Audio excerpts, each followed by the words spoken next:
Hey everybody, this is Anthony with VR Game Rankings. Welcome to a brand new episode of our daily vlog series. This is episode number 70, and it is Friday, January 5th. And let me tell you guys, at first, I didn't think we were going to have any really major stories to talk about today, scraping the bottom of the barrel, trying to find some decent stuff to talk about. But right before taping this show, I'm talking literally minutes before I decided to tape this show, there was some late breaking news which changes the game, okay?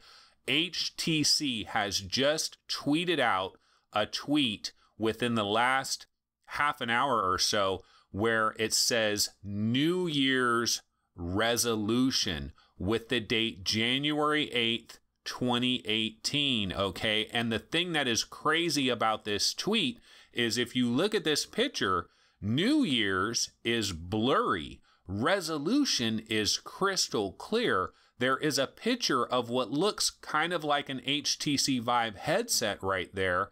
And then you have the date January 8th, 2018.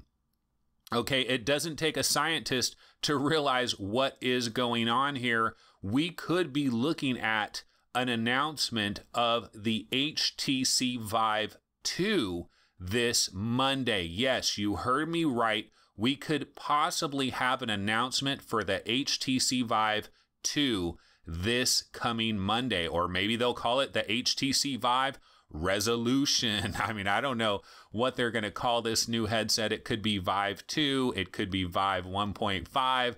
I mean, we don't know what's going on here. What we do know is they tweeted this out, and they tweeted this out for a reason. They have a major announcement that is coming on January 8th, which is Monday. Remember, the Consumer Electronics Show kicks off on Tuesday, January 9th, officially at 10 a.m. However, there are a handful of Consumer Electronics Show related topics that could kick off as early as the 7th, which is Sunday. Okay, so announcements could come pretty much at any time from this weekend through the next week. So if HTC has a major announcement on Monday, we could be looking at the HTC Vive 2. This could be the second iteration of the HTC Vive. This could be the moment that a lot of us have been waiting for in terms of when are we going to get a next level headset from either Oculus or HTC. Both of them arrived right around the same time in early 2016. And we knew that for the first couple of years, there would not be a replacement headset, not right away. You know, this is what we're going to get. But we also knew that it wasn't going to be like your typical video game console life cycle where you wait 5 to 6 years between new hardware. We knew it wasn't going to be like that. It was going to be somewhere in between. We've heard this repeatedly. This is going to be somewhere in between the yearly phone cycle and the console cycle. It's going to be kind of mixed in. And so here we are. It is 2 years later. It is not inconceivable that HTC has a new updated headset that is waiting to go, and that they are going to take the first wraps off of this headset on January 8th. And this could be absolute monster news in the VR gaming industry, because how does this shake everything out if it all happens? Now, again, all of this is speculation. We really don't know what's going on here. This could be the Vive Focus for all we know. You know, this could be the American, an announcement of their Vive Focus coming to the US. Maybe this has absolutely nothing to do with a new headset basically replacing the Vive in the PC VR market. This might not be the case. So we got to calm ourselves a little bit. We need to show a little bit of restraint because we don't know absolutely for sure what this is all about. But let's go ahead and speculate for a little bit here. Let's think about the possibilities. New Year's resolution. So they're obviously making it very clear that a major bump in resolution is a very key factor for what they're looking for here. You got to understand the situation that HTC is in in terms of this VR market with their Vive. They've done very well with the Vive. They've been able to distinguish the Vive as the premier VR platform. Like, if you want the absolute best tracking in the business, you have to go with the HTC Vive. I am an Oculus Rift owner. I don't even own an HTC Vive at the moment, but I will freely admit that if you want the absolute best tracking in the industry, it is HTC Vive. If you want the best room scale ability in the industry right now, it is HTC Vive. I freely admit this as an Oculus Rift owner. Now, you see my HTC Vive box over there, okay? So I jumped on the HTC Vive bandwagon back in April of 2016. I've been down with the Vive since the beginning. What happened was one of my lighthouses broke, and when that broke, instead of buying a new lighthouse, I decided to go ahead and part out all the little pieces of my HTC Vive headset, and I sold it all off. And one of the reasons I did that is because I knew that this Consumer Electronics Show was coming very soon, and I had a strong feeling, I had an intuition that told me somebody is going to announce a major VR headset at this Consumer Electronics Show, and it is going to be Steam VR compatible. Now, to be completely honest with you guys, I didn't think it was going to be HTC. I thought this was going to be LG. I thought we'd get an announcement from LG. I didn't think we would get an announcement from HTC, but that could be the case. And HTC is in an interesting situation here because think about it.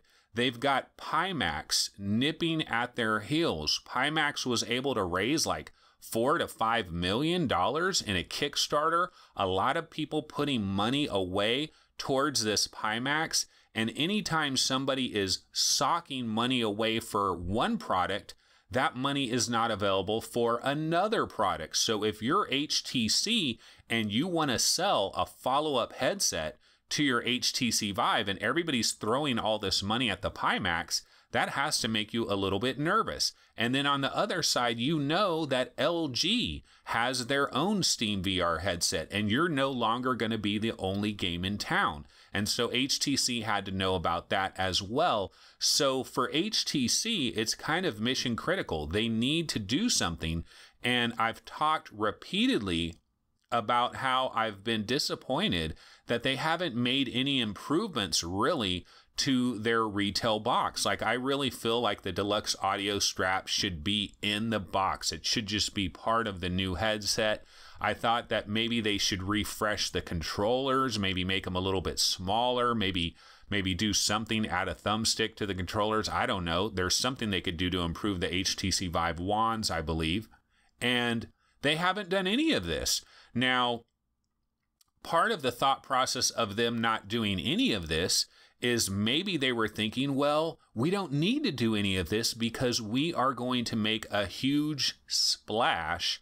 We are going to have the HTC Vive 2, and it is going to come out in 2018, and we are going to unveil it on January 8th, 2018, right before the Consumer Electronics Show kicks off, and we are going to be the talk of the town, and maybe this HTC Vive 2 will release sometime this spring. I mean, that would be pretty incredible, or maybe in the summer it could possibly release. We don't know what kind of price we're talking about here. We do know that their focus on this tweet is resolution, so we have to imagine that the resolution is going to probably double.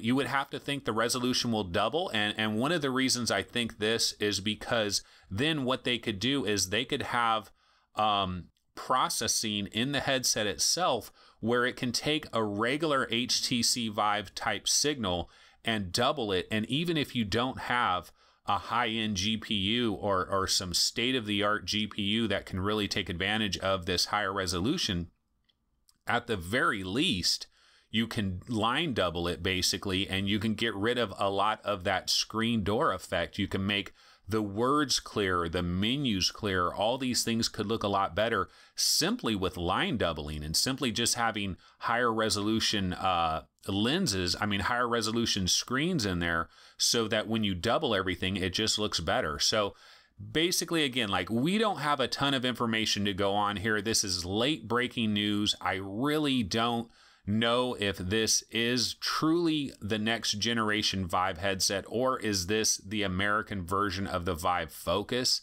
But I mean, they're focusing on resolution here, so I kind of think this is the new headset. So this is huge. This is a game changer. I'm kind of unprepared really for this because, like I said, I found out about this literally 2 or 3 minutes before I decided to tape this show. So I kind of included this at the last second, but man, this is major breaking news. It'll be interesting to see if anything leaks between now and Monday, if there's any little screenshots or anything leaks, any little materials about an HTC Vive 2, and maybe it has a different name. We don't know what's going on here. So this is going to be super interesting. And then, of course, longer term, what does Oculus do? You know, Jason Rubin has already gone on record saying there will not be a CV2 released in the year 2018. He's gone on record and said that. Now, that doesn't mean, though, that there won't be a CV2 announced in 2018. He said released, not announced. And if HTC is truly coming with a next level product, this could force the hands of Oculus. And as far as Sony is concerned, Sony's in a bit of a different ballgame, being a console player.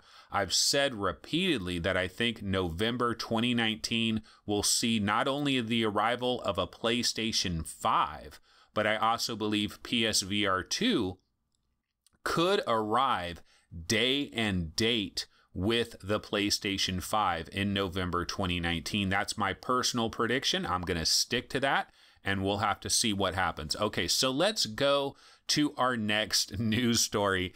And it's funny because our next news story is actually HTC related, but it is not a good story, okay? And so this is the flip side of HTC.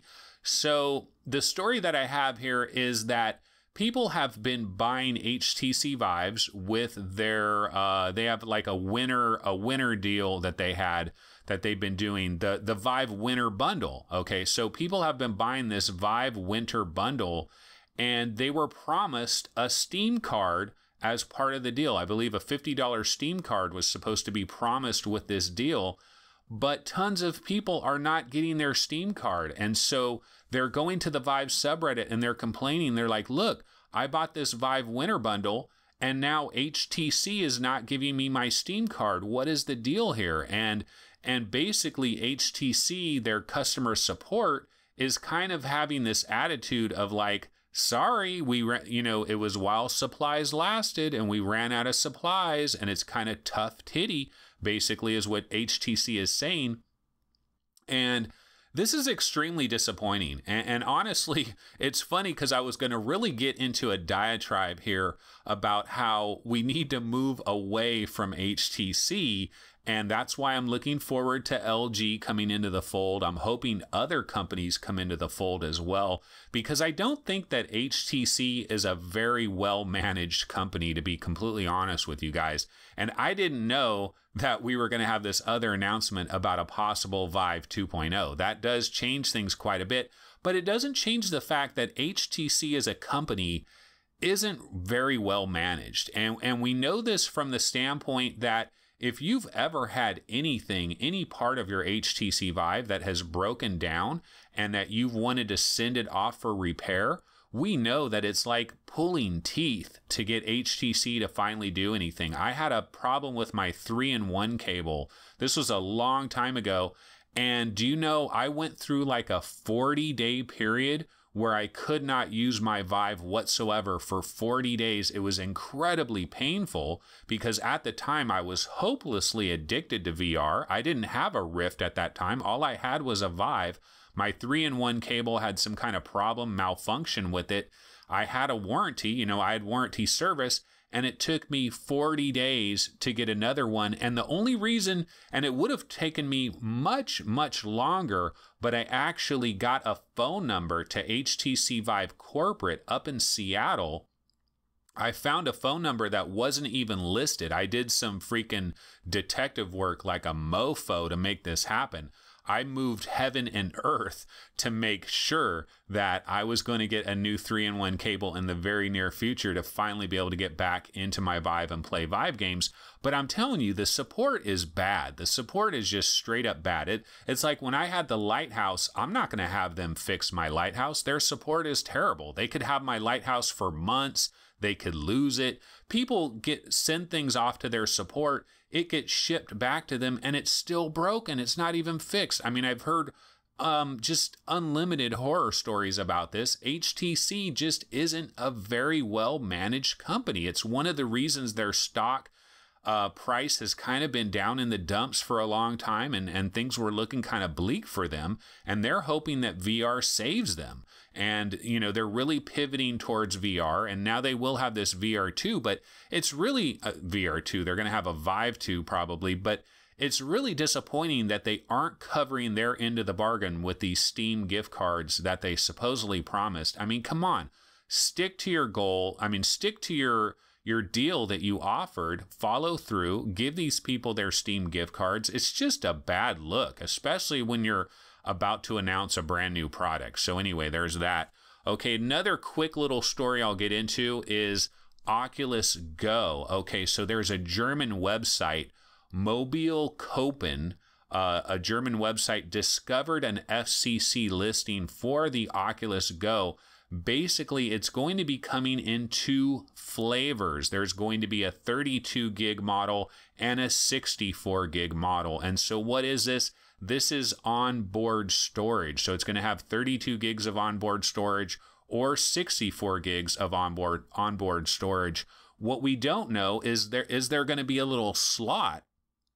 Is there going to be a slot on the Oculus Go somewhere where you can bump up that storage capability even further? I would have to imagine maybe there will be, because here's the deal. They're going to be selling digital games, and if you eventually fill up your 32 gigs or your 64 gigs, if there's no extra slot to add more memory, you're going to have to delete games to add more games. People don't like doing that.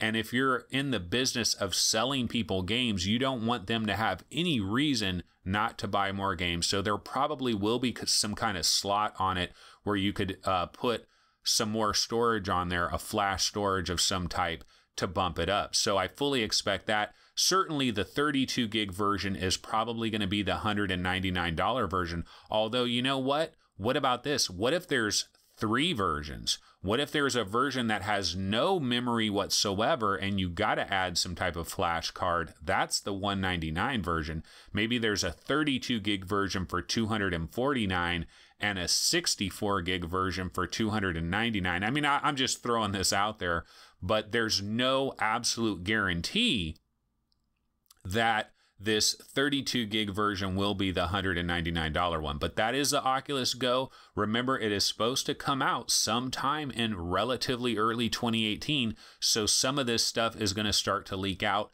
And we could hear some Oculus Go announcements at the Consumer Electronics Show next week as well. So there's lots of stuff to be excited in regards to the Consumer Electronics Show. Okay, I just wanted to mention VRChat.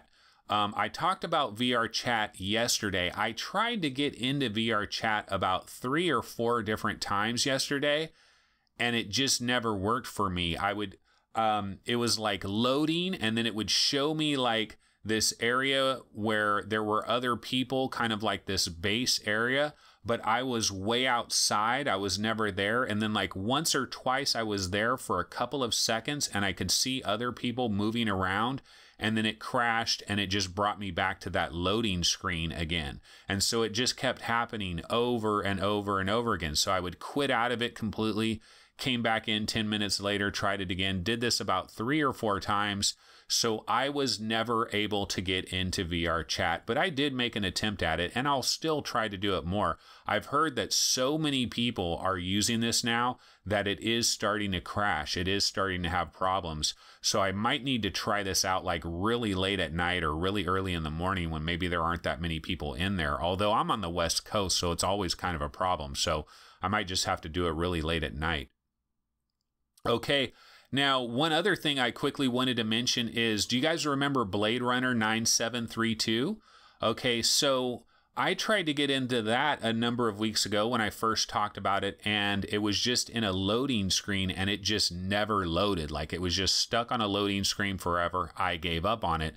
Well, randomly yesterday, I saw it on my desktop. I saw the file where I had that, and I thought, you know what, let me click on this and maybe it'll work this time. I clicked on it and it did work, and it was super freaking cool. I was really kind of amazed at what this guy has been able to accomplish by building this apartment, Deckard's apartment, and building it out in such a way. And so basically, you can kind of tour this guy's apartment. You just teleport around and you're just looking at stuff. You don't have any agency. You can't really pick anything up. You can kind of close the blinds of these windows or open the blinds, and you can open and close a couple of different doors.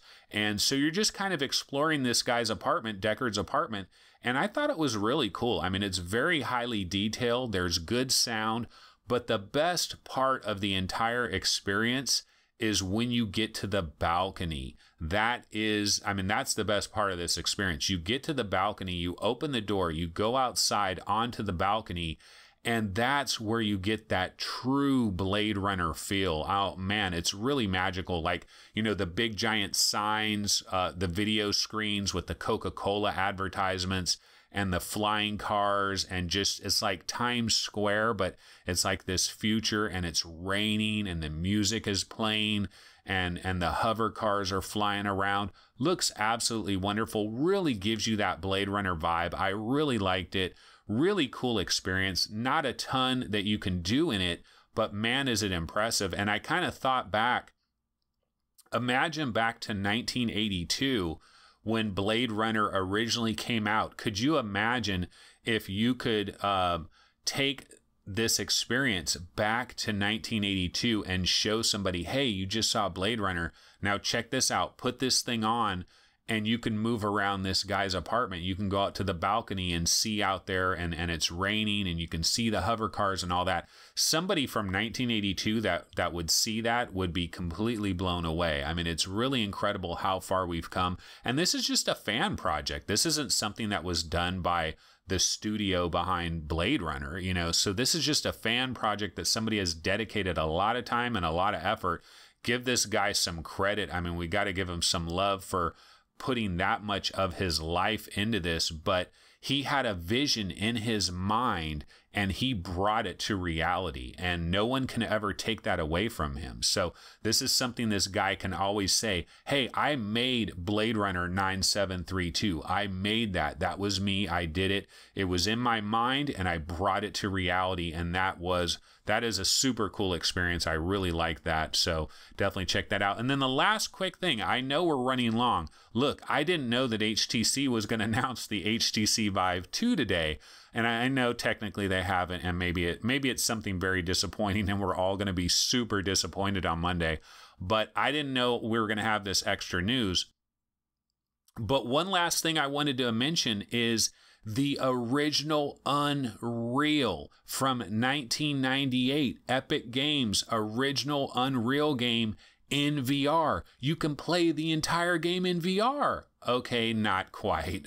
But what happened is I went to the Oculus subreddit. I was looking for news stories today, and I saw a thread about the original Unreal. Now, if you guys saw my bonus episode where I was talking about my gaming history, there's a part in that episode where I'm talking about when I became a PC gamer in like 97, 98, 99, and I was playing nothing but like 3DFX PC games, constantly getting new motherboards, new processors, new graphic cards. I was a nut when it came to that stuff, right? And I talked about the original Unreal. And I have to say that this is a game that I really love. It speaks to me, and I really wish we did have a VR version of the original Unreal. And when I first saw this story title on the Oculus subreddit, I was like, oh my God, the original Unreal in VR. Are you shitting me? This is going to be incredible.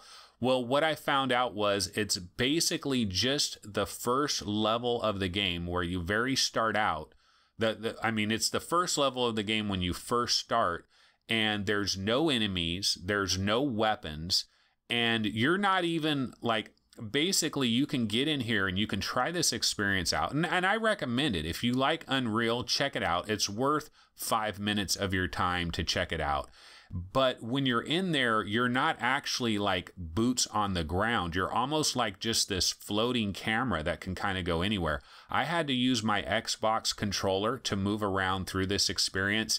And what I found was if you looked up and you pushed on your thumbstick, you would actually go up. You would gain altitude, your camera. And then if you look down and you push down, you would go down. And so you're not like a human that is walking around on the ground from a human height level looking at stuff.